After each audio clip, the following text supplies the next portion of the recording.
Are you looking for ways to save on your taxes this year? How about ways to save for your future taxes as well? How about ways in general to make more money and not have to fork it out to Uncle Sam, and why taxes will go up in the future? I'm excited to share these in today's Wealth Chat.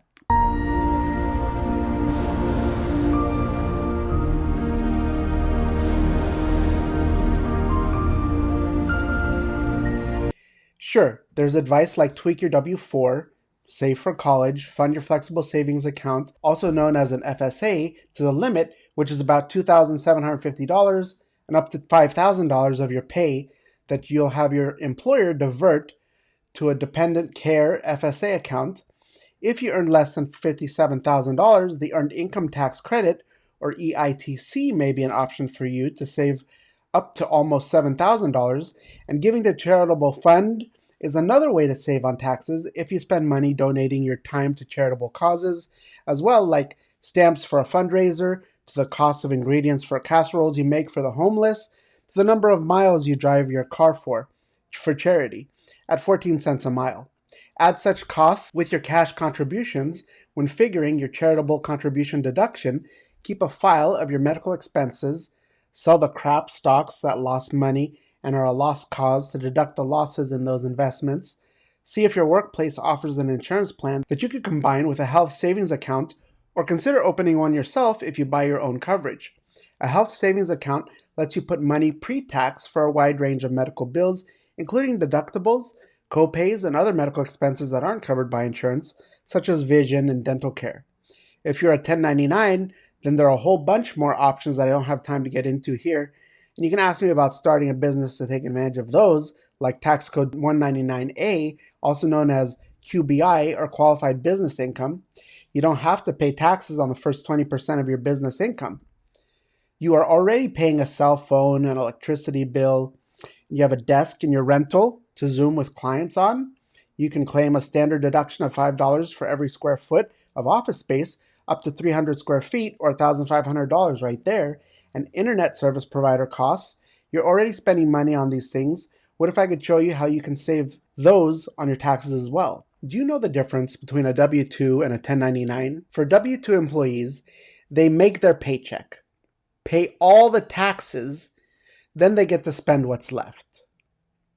The business owners, they make their money, then they do all their spending, and then they get taxed on what's left. Which would you rather have?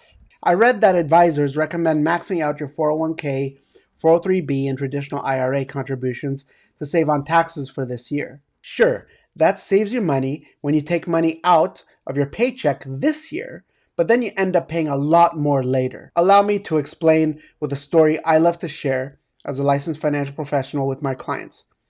We call it the farmer and the seeds analogy. Let's say that you are a farmer and I am the tax man. You're about to plant this bag of seeds to harvest for your family and sell on the open market. As a tax man, I give you one of two choices. You can pay your taxes one of two ways, and there's of course no way around paying the tax man, so here we go. Mr. Farmer, you can either pay me the tax on this little bag of seeds and you never see me again, or I don't tax you now, but I'm going to come back in 20 to 30 years, take a look at your harvest, and tell you how much I want. Which would you choose? Is that how you have your account set up currently?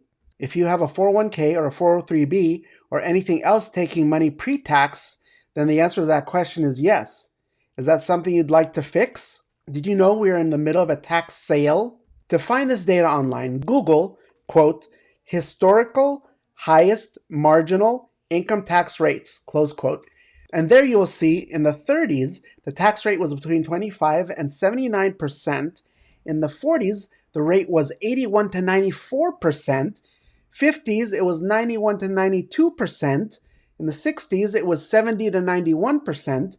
And in the 70s, it was around 70% consistently, or a little more for the entire decade.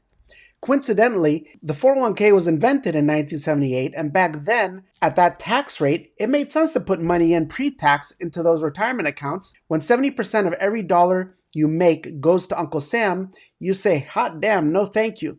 Let me take the money out later when the taxes are lower in about 40 years. Guess what? It's 40 years later now. We're having the huge discount right now. Let the IRS tax me on my seeds and then leave me alone forever. I don't want to roll the dice and see what they will charge me 20 to 40 years from today at that tax rate, especially when you consider how much we're squandering and inflation as of late has been growing at a much higher percentage than we previously expected. Should have been closer to 2%. Instead, according to Kiplinger.com, a surge in prices across the board pushed October's consumer price index up to 0.9%, and the yearly inflation rate hit 6.2%, a 30-year high. Also visit usdebtclock.org and take a guess at how sustainable the U.S. economy growth is, in your opinion, for the future. For additional ideas and more information, check out this book, Top 10 Ways to Avoid Taxes by Mark J. Kwan. Thanks for watching to the end. Please send me a message from the healthwealthandrealestate.com website on the Get in Touch link at the top of the page. And please like and subscribe to the channel so you don't miss any future educational videos. You can also schedule time for a complimentary one-on-one with me. And I hope you found this and all my videos helpful. Have an awesome week.